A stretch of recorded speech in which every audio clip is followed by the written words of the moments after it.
अस्सलाम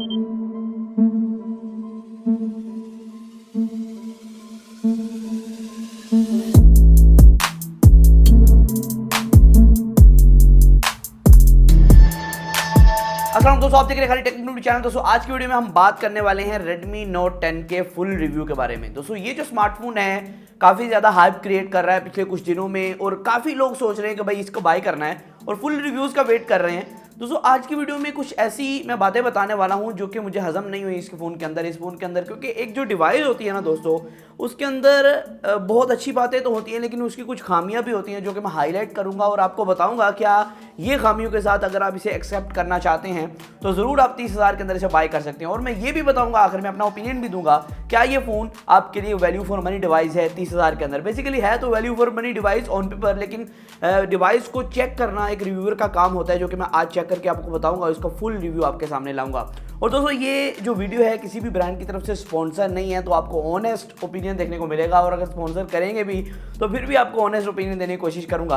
और यहाँ दोस्तों इसके डिज़ाइन से स्टार्ट करते हैं कि बैक की तरफ आपको क्वाड कैमरा सेंसर देखने को मिलता है, जो कि एक नए डिज़ाइन के अंदर आपको देखने को मिलता है, और साथ में एलईडी फ्लैश है। और नीचे की तरफ दोस्तों अगर पूरे बैक की पैनल की बात की जाए, प्लास्टिक बिल्ड के अंदर है, लेकिन ऐसा लगता है ग्लास है, लेकिन ये बेसिकली है प्लास्टिक, जो कि काफ़ी ग्लोसी मटेरियल के अंदर आपको देखने को मिलता है। ये 3 कलर्स के अंदर पाकिस्तान के अंदर लॉन्च किया गया है, और मेरे पास जो कलर है वो ग्रे कलर है। और यहाँ दोस्तों अगर मजीद बात करें इसकी, तो राइट साइड पे आपको एक पावर बटन देखने को मिलता है जो फिंगरप्रिंट स्कैनर का काम देता है। ये वैसा पावर बटन नहीं है जो अंदर को जज़ब हुआ है, थोड़ा सा बाहर को निकला हुआ पावर बटन है। ऐसा नहीं लगता ये फिंगरप्रिंट स्कैनर है, लेकिन ये फिंगरप्रिंट स्कैनर ही है। और उसके ऊपर ही आपको वॉल्यूम रोकर्स देखने को मिलते हैं, और लेफ्ट साइड के ऊपर आपको ट्रिपल सिम स्लॉट, एक नॉन हाइब्रिड कह सकते हैं, 2 सिम 1 मेमोरी कार्ड आप एक ही टाइम में लगा पाएंगे। ऊपर वाली साइड और नीचे वाली साइड पे आपको स्पीकर्स देखने को मिलते हैं। जी हाँ दोस्तों, इसके अंदर डुअल स्पीकर्स का ऑप्शन आपको दिया गया है, और ऊपर वाली साइड पे एक IR ब्लास्टर भी आपको देखने को मिलता है, जिससे आप इसे एज अ रिमोट भी इस्तेमाल कर सकते हैं।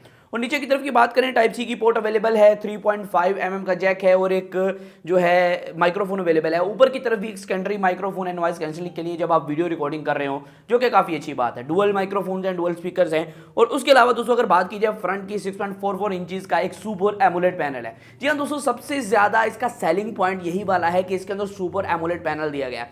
तो सुपर एमोलेड पैनल के साथ साथ ये 1080p प्लस की रेजोल्यूशन सपोर्ट करता है, 1080p x2400।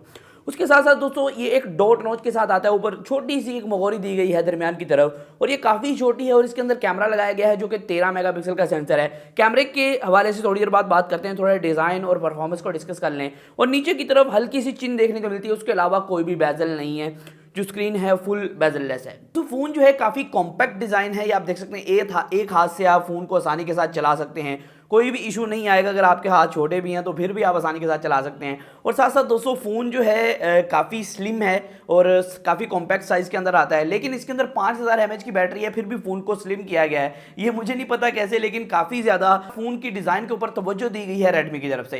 अगर दोस्तों मजीद बात करें दोस्तों, इसके अंदर बैक की तरफ आपको क्वाड कैमरा सेंसर देखने को मिलता है। पहला जो है 48 मेगापिक्सल का मेन सेंसर है। साथ साथ मैं कुछ कैमरा सैंपल शो कर रहा हूँ जो कि आपको अंदाजा हो जाएगा कैसा कैमरा है। लेकिन अगर आप इन डेप्थ कैमरा रिव्यू देखना चाहते हैं तो मैंने एक वीडियो पोस्ट किया है जिसके अंदर मैंने कैमरा रिव्यू किया, तो उसके मैंने इन डेप्थ बताया, इसकी एक एक चीज को हाईलाइट किया कि कैमरा के अंदर कौन कौन सी परफॉर्मेंस और कौन कौन से ड्रॉबैक्स देखने को मिल रहे हैं। तो वो आप देख सकते हैं, आई बटन या डिस्क्रिप्शन के अंदर लिंक मिल जाएगा। चैनल पर भी जाके आप देख सकते हैं, तकरीबन 4 वीडियोस पहले की वो वीडियो है, मतलब कि आज से 2-3 दिन पहले मैंने अपलोड कर दी थी। दोस्तों यहाँ जो है 48 मेगापिक्सल का मेन सेंसर है, 8 मेगापिक्सल का एक अल्ट्रा वाइड सेंसर है, 2 मेगापिक्सल का मैक्रो है, 2 मेगापिक्सल डेप्थ सेंसर है। और यहाँ दोस्तों ये कैमरा के लिहाज से ना बहुत ही कमाल डिवाइस है। दोस्तों मैंने इसे आउटडोर टेस्ट किया, सनलाइट के अंदर, थोड़ी सी सनलाइट जब जा रही थी जिसे आप गोल्डन आवर कहते हैं, उसमें टेस्ट आउट किया तो काफ़ी अच्छी फोटोज निकल के आई। बोके तो एच टू एच ऐसा कमाल का कर रहा था कि कमाल हो गया दोस्तों। और यहाँ दोस्तों मुझे काफ़ी अच्छा लगा इसका बैक कैमरा का रिजल्ट। और फ्रंट कैमरा भी आपको अच्छा देखने को मिल रहा था, लेकिन बैक कैमरा तो इसका तबाही उतार रहा था। और अगर हम लो लाइट की बात करें, लो लाइट के अंदर दोस्तों थोड़ा सा स्ट्रगल करता है, लेकिन जो लोग कहते हैं कि भाई लो लाइट के अंदर बिल्कुल भी रेडमी परफॉर्म नहीं करता है, वो इस जो स्मार्टफोन ने है वो कह ले के ना उनको बता ये है कि लो लाइट के अंदर भी अब रेडमी परफॉर्म कर सकता है। दोस्तों इस स्मार्टफोन के अंदर आपको लो लाइट के अंदर भी ठीक ठाक परफॉर्मेंस देखने को मिलती है, बहुत अच्छी नहीं है भाई, ओप्पो या आप कह सकते हैं आईफोन जैसी परफॉर्मेंस नहीं देगा आपको, लेकिन दोस्तों आपको काफ़ी बेहतर परफॉर्मेंस दे सकता है। आप देख सकते हैं कुछ लो लाइट सैंपल्स हैं, और मुझे इतना इस एक्सपेक्ट नहीं था इस फोन से कि लो लाइट से आपको अच्छी परफॉर्मेंस दे पाएगा, लेकिन इसने काफ़ी अच्छी आपको परफॉर्मेंस दी लो लाइट के अंदर, और बोके भी काफ़ी अच्छा प्रोवाइड किया। उसके अलावा दोस्तों अगर हम बात करें, इसके अंदर 960 FPS तक स्लोमो देखने को मिलता है, 4K तक बैक कैमरा रिकॉर्ड कर सकता है, 4K 30 FPS 60 FPS 180p तक रिकॉर्ड कर सकता है, जो कि बहुत अच्छी बात है। और इसके अलावा दोस्तों इसके अंदर जो प्रोसेसर का इस्तेमाल किया गया है SDM 678 स्नैपड्रैगन की तरफ से, तो ये 4GB RAM 128GB internal storage के साथ ये फोन पाकिस्तान के अंदर लॉन्च किया गया 32,000 के अंदर, UFS 2.2 की स्टोरेज है। तो गेमिंग के अंदर अगर गेमिंग की बात की जाए तो गेमिंग के अंदर काफी अच्छी परफॉर्मेंस आपको देखने को मिली, गेमिंग के अंदर कोई भी लैग नहीं था, कोई भी इशू नहीं था।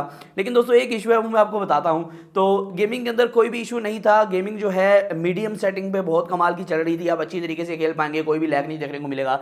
लेकिन ये फोन का ना हीटअप थोड़ा सा है मसला कि इसके अंदर ना आपको सुपर एमोलेड डिस्प्ले देखने को मिलता है, और AMOLED display super AMOLED display का ये मसला होता है कि वो हीट जल्दी पकड़ते हैं, वो हीट अप तो नहीं आप कह सकते, लेकिन हीट जल्दी पकड़ते हैं। आपने देखा होगा सैमसंग के कुछ डिवाइसेस होते हैं वो उनकी हीटअप के काफ़ी इश्यूज होते हैं, क्योंकि उसके अंदर सुपर एमोलेड डिस्प्ले का इस्तेमाल किया जाता है, और सुपर एमोलेड डिस्प्ले जो CPU से भी ज़्यादा गर्म हो रहा होता है। तो यहाँ आपको सुपर एमोलेड डिस्प्ले जो है गेमिंग के दौरान काफ़ी मुझे गर्म देखने को मिला, और बैक की तरफ भी काफ़ी गर्मी थी हल्की हल्की। आप कह सकते हैं कि आप बहुत ज़्यादा गेमिंग अगर के शौकीन है तो आपको थोड़ी सी अच्छे एनवायरनमेंट के अंदर गेमिंग करनी पड़ेगी। अगर फुल गर्मी में गेमिंग करेंगे तो शायद ये हो सकता है कि आपका फ़ोन कहीं की लैग या FPS ड्रॉप आपको देखने को मिले। और यहाँ दोस्तों डिस्प्ले से एक और बात याद आई मुझे कि इसके अंदर 450 निट्स से एक 1100 निट्स तक आपको ड्राइवर देखने को मिलती है, मतलब कि 450 निट्स से लेके आपको 1100 तक जो है ब्राइटनेस देखने को मिलती है। उसकी ब्राइटनेस काफ़ी ज़्यादा है ऑन पेपर, लेकिन डे लाइट के अंदर ये आपको बहुत अच्छी परफॉर्मेंस प्रोवाइड नहीं करती है। तो ज़्यादातर एमोलेड डिस्प्लेज का यही मसला होता है कि आपको डे लाइट के अंदर जब आप उसकी ब्राइटनेस की कमी आती है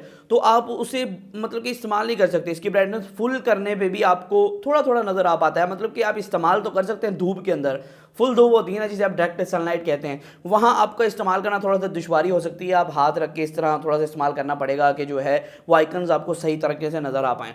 तो ये इसके अंदर थोड़ा सा मसला मुझे देखने को मिला। इसकी ब्राइटनेस मुझे लग रहा है जितनी बताई गई है वैसी नहीं है, 1100 मतलब 1100 निट्स तक आपको ब्राइटनेस नहीं देखने को मिलती है। थोड़ी सी इसके अंदर इशूज़ हैं, शायद सॉफ्टवेयर का कोई बग हो, सॉफ्टवेयर के थ्रू ये ठीक की जा सकती हो, अभी इसके बारे में कन्फर्म नहीं है क्योंकि यहाँ मुझे जो टेस्टिंग है वो मैं आपको बता रहा हूँ। और उसके अलावा दोस्तों अगर मैं बात करूँ, इसके अंदर 5000 mAh की बैटरी दी गई है विद 33 वाट फास्ट चार्जिंग। तो 33 वाट की fast charging brick in the box आपको देखने को मिलती है, जो कि आपका मोबाइल जो है 50% जो है वो सिर्फ और सिर्फ आधे घंटे में चार्ज कर देगी, जो कि काफ़ी कमाल बात है। दोस्तों काफ़ी लोगों को ये मसला होता है कि MIUI 12 जो है वो ऑप्टिमाइजेशन में बहुत बेकार है, वो जो है सही नहीं चलता, वो ऐप में लैगिंग देता है। दोस्तों MIUI 12 इसके अंदर जो आया था MIUI 12.1 वो इसके अंदर इश्यूज़ कर रहा था, ये बिल्कुल बात क्लियर है। उसके अलावा इसके तकरीबन एक दिन बाद ही अपडेट आ गई MIUI 12.02 की, जो मैंने हाईलाइट भी किया था अपने अनबॉक्सिंग के अंदर। और यहाँ दोस्तों इसकी अपडेट आने के बाद क्योंकि Android 11 है ये काफ़ी ज़्यादा स्टेबल हो गया, और मुझे किसी भी ऐप के अंदर कोई भी लैग या कोई भी इशू नहीं देखने को मिला। वैसे ये इशू जो था अपडेट से पहले था, और अपडेट के बाद ये बिल्कुल रिकवर हो गया, आपको किसी भी किस्म का MIUI 12 के अंदर इशू नहीं देखने को मिला। और मैं ये देख रहा हूँ कि MIUI 12 ये पहला ऐसा फ़ोन है जिसके अंदर मैं MIUI 12 को इतना स्टेबल देख रहा हूँ, इतना स्मूथली चल रहा है। नहीं तो MIUI 12 जो है बहुत अच्छे फ़ोन्स के अंदर भी बहुत ज़्यादा लैग करता है, बहुत ज़्यादा बग्स होते हैं, लेकिन इसके अंदर काफ़ी स्टेबल MIUI 12 आपको देखने को मिलता है Android 11 के साथ। दोस्तों अगर बात आती है मेरे ओपिनियन की, दोस्तों ये एक गेमिंग सेंट्रिक फ़ोन नहीं है, ये उन लोगों के लिए है जो परफॉर्मेंस प्लस कैमरा प्लस, मतलब कि वो उनको हर चीज़ चाहिए एक अच्छे पैकेज के अंदर। दोस्तों ये 32,000 की प्राइस टैग के अंदर लॉन्च किया गया, या आप कह सकते हैं डायरेक्टली Vivo S1 और Vivo S1 Pro का जो वो था ना वकार था, जो मार्केट के अंदर ट्रेंड बना हुआ था। अगर आपने कोई फ़ोन लेना है तो Vivo Y51 ले ले, क्योंकि सुपर एमोलेड इस रेंज के अंदर आपको कोई नहीं देता, वो तोड़ने के लिए था। और यहाँ दोस्तों आपको जो है MI ने वो कर दिखाया, और आप जो मतलब कि Vivo के हट के यूज़र्स हैं जो Vivo के स्मार्टफोन के अंदर नहीं जाना चाहते, जो MI को जानते हैं कि MI कैसी कंपनी है,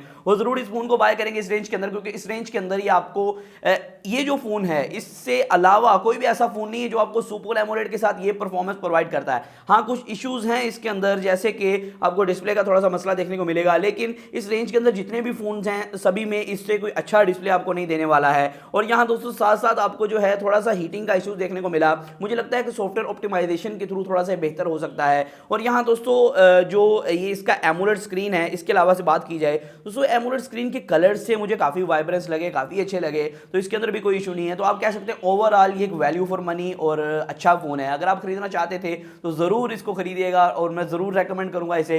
ये दोस्तों रेकमेंड करने की यही वजह है कि ये फ़ोन को पर्सनली मुझे भी पसंद आया और क्या पता ये मेरे डेली ड्राइवर बन जाए कुछ दिनों में। दोस्तों आज की वीडियो इतना ही था, फिर मासूम नई वीडियो के साथ। अल्लाह हाफ़िज़।